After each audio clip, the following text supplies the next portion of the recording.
Desde el año 1966 en Argentina gobernaba una dictadura con Onganía a la cabeza y el ministro de Economía, Krieger Bacena. Se propone llevar adelante un ajuste que avanzaba sobre muchos de los derechos que los trabajadores habían conquistado durante décadas de lucha.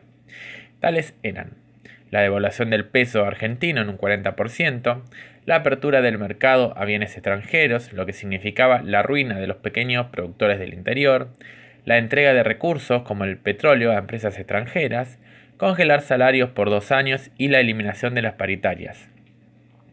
Estas medidas perjudicaban a las familias trabajadoras y a los pequeños productores. ¿Pero quiénes apoyaban estas medidas? La Embajada de Estados Unidos principalmente y el FMI, a quien ya en ese momento la Argentina le debía plata. Además del ataque a los derechos históricos, el gobierno mantenía una represión feroz ante cualquier protesta social y perseguía a los sectores de la juventud estudiantil interviniendo en universidades y espacios públicos.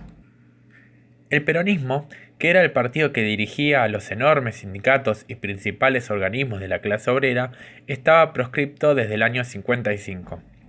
Con la famosa frase de sencillar hasta que aclare, Perón llamaba a la clase obrera a no reaccionar frente a los ataques y represiones durísimas que sufrían los trabajadores. Sin embargo, la resistencia fue tomando cada vez más fuerza a pesar del llamado de sus direcciones a no intervenir.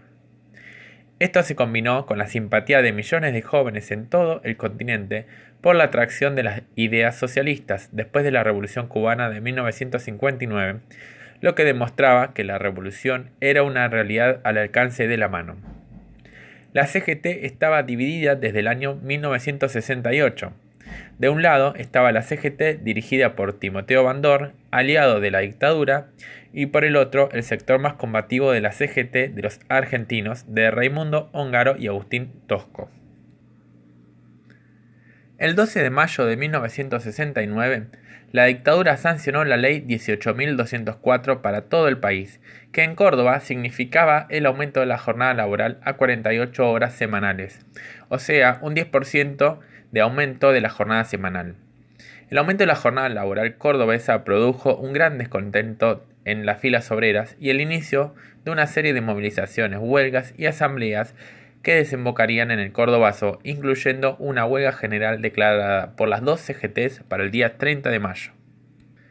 Además, los metalúrgicos estaban en conflicto debido a las llamadas quitas zonales, una facultad concedida por la dictadura a los empresarios para realizar en algunas provincias descuentos sobre el salario pactado en las convenciones colectivas nacionales. ¿Cómo se desencadenan los hechos?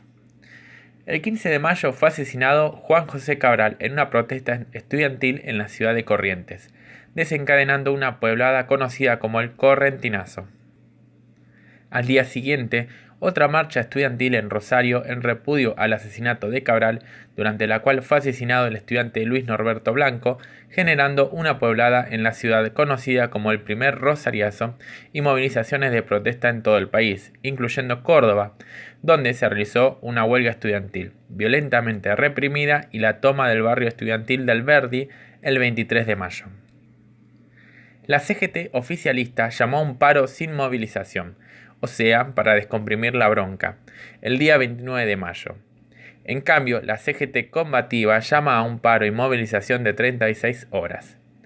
Previendo que esto generaría una represión, los obreros fueron preparando acciones para defender la medida de fuerza, tales como apostar a la mayor concurrencia y unidad en las calles con trabajadores y el movimiento estudiantil, la defensa de calles con barricadas y aprovisionamiento de elementos de defensa de los trabajadores.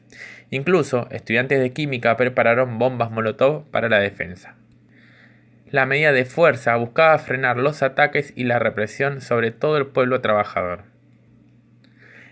En la mañana del 29, miles de jóvenes obreros de las fábricas más importantes ubicadas en las afueras de la ciudad se movilizan hacia el centro. En el camino, se fueron uniendo estudiantes y todo el pueblo pobre. Al mediodía, la policía asesinó a Máximo Mena y se desató la furia popular. Vecinos y comerciantes arrojaban todo tipo de elementos a las fuerzas del orden, sumándose a la jornada de lucha.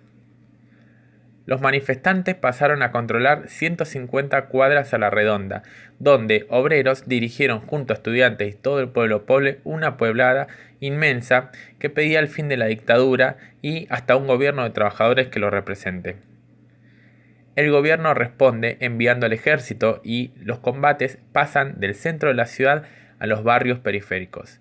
El barrio Clínicas de los estudiantes resistió hasta el 31 de mayo. Hubo muertos, cientos de heridos y más de 1000 detenidos. Muchos autores y obreros combativos afirmaron que el cordobazo abrió un período revolucionario en Argentina que duró hasta la instauración de la última dictadura en el año 1976. Tanto el ministro Bacena como luego el mismo Onganía tuvieron que renunciar.